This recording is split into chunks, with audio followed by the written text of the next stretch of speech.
Graça e paz, Talmidim. Amar teologia, doutrina do pecado.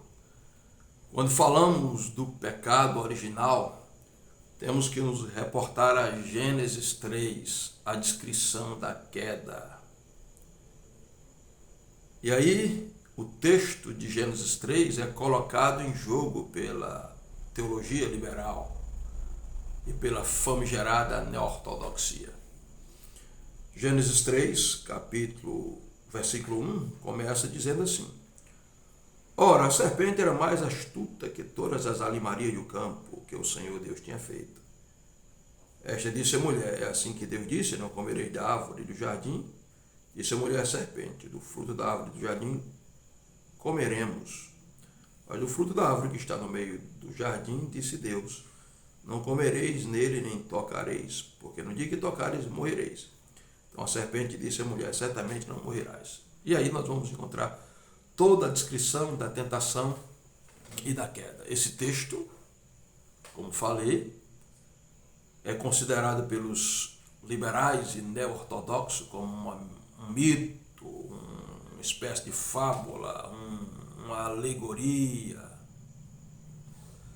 Mas será que esse texto é alegórico, é mitológico? Será que esse texto é uma lenda? Ou de fato esse texto é literal? Julgar a literalidade desse texto, ou desconfiar da literalidade desse texto, é algo muito sério. Porque Gênesis 3 vem depois de Gênesis 2 e de Gênesis 1. Gênesis 1 e 2 são um relato da criação. Se nós vamos considerar Gênesis 3 alegórico, mitológico, estamos colocando em jogo todo Gênesis, a criação, estamos colocando em jogo toda a Bíblia, pois o Gênesis e os 5 primeiros livros de Moisés e o Pentateuco são a coluna vertebral de toda a Escritura sagrada. Colocar em jogo a literalidade desse texto é colocar em jogo as palavras de Jesus em Mateus 19:4, quando Jesus disse: No princípio não foi assim, no princípio criou Deus macho e fêmea. E Jesus vai dizer mais: E disse Deus: Deixará o homem seu pai e sua mãe, unir-se-á a sua mulher, e serão os dois uma só carne. Nota, Jesus está usando o texto de Gênesis, o texto da criação. Jesus era criacionista e ele cria na literalidade desse texto. Dizer que esse texto não é literal é, pois, colocar em jogo as palavras de Jesus. Dizer que esse texto não é literal é comprometer a historicidade do primeiro Adão.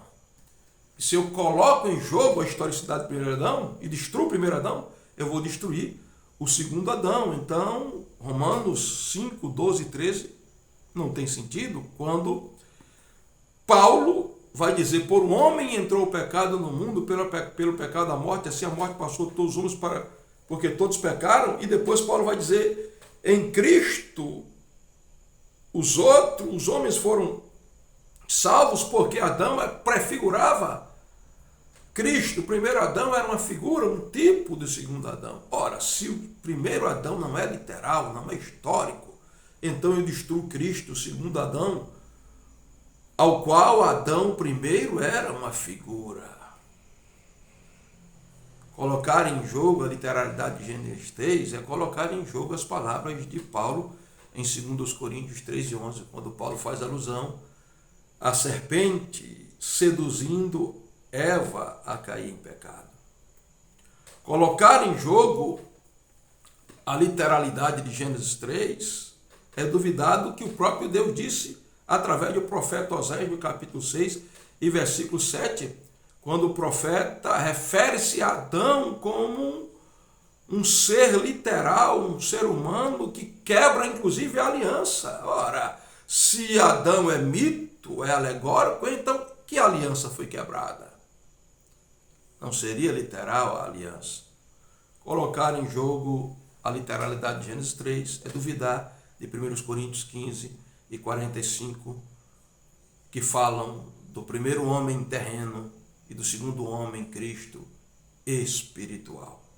Finalmente, duvidar da literalidade de Gênesis 3 é duvidar de Lucas 3:38, quando na genealogia de Cristo, Adão aparece como um indivíduo, um ser humano que viveu, que existiu, literalmente, ele está na árvore genealógica do próprio Cristo, quando nós chegamos à conclusão de que Cristo também foi homem. Colocar em jogo a literalidade de Gênesis 3 é duvidar do rio Eufrates, do rio Tigre, do rio Gion, de todo o contexto literal em que Gênesis 3 foi escrito, quando fala de rio Tigre, rio Eufrates, apontando para a África Oriental, apontando para o Iraque, onde localiza-se essa geografia. Queridos, nós não podemos beber ou acreditar na famigerada teologia liberal ou neortodoxa que tem desviado tantas pessoas, que tem duvidado da sobrenaturalidade das Escrituras, que tem posto em jogo a veracidade da palavra de Deus. Gênesis 3, sim, é literal. E você pergunta, e essa serpente? Era realmente um animal? Era Satanás? Há algumas interpretações de que a serpente era um Satanás disfarçado, pois o testamento de Jó, um livro apócrifo, vai dizer que Satanás é o mestre do disfarce. Ele se disfarça em anjo de luz, em mendigo, em vendedor de pães. Outros dirão que o que acontece aqui é uma materialização. Satanás se materializa em serpente. Outros foi uma ilusão de ótica. Satanás promoveu uma ilusão para seduzir a Eva. Paulo vai dizer que o diabo se transfigura em anjo de luz. Na minha opinião, o que acontece aqui é a primeira sessão mediúnica, é uma incorporação. O diabo se apodera do corpo da serpente e Satanás, via serpente, fala com Eva, porque na verdade o diálogo aqui não é entre Eva e um animal simplesmente, mas aquele que possui o corpo do animal, que é Satanás, pois Apocalipse 12 e 2 Coríntios 11 vai chamar Satanás de antiga serpente, de dragão. O livro apócrifo, Apocalipse de Baruque, vai chamar Satanás de antiga serpente e também de dragão. A palavra serpente nesse texto é naás, quer dizer adivinhar, quer dizer falsidade, está ligado à malícia, e é um pronome pessoal masculino, naás, a serpente. O que é aqui é uma incorporação. E você pergunta, mas como é que Eva dialoga com a serpente? Ela não se espanta. Lembre-se que Eva está num ambiente sobrenatural, onde ela tinha contato com a dimensão sobrenatural. O Éden era um portão entre a dimensão terrena e a dimensão espiritual. Lembre-se que Balaão, um adivinho acostumado com o sobrenatural, conversou com a jumenta e não se espantou. O que está acontecendo aqui é algo espiritual e sobrenatural que nos deixa uma lição. A dimensão espiritual pode se interferir na dimensão terrena e dialogar com a dimensão espiritual das trevas é assinar o estado, o atestado de óbito espiritual, é suicídio espiritual. Gênesis 3, pois, é sim literal.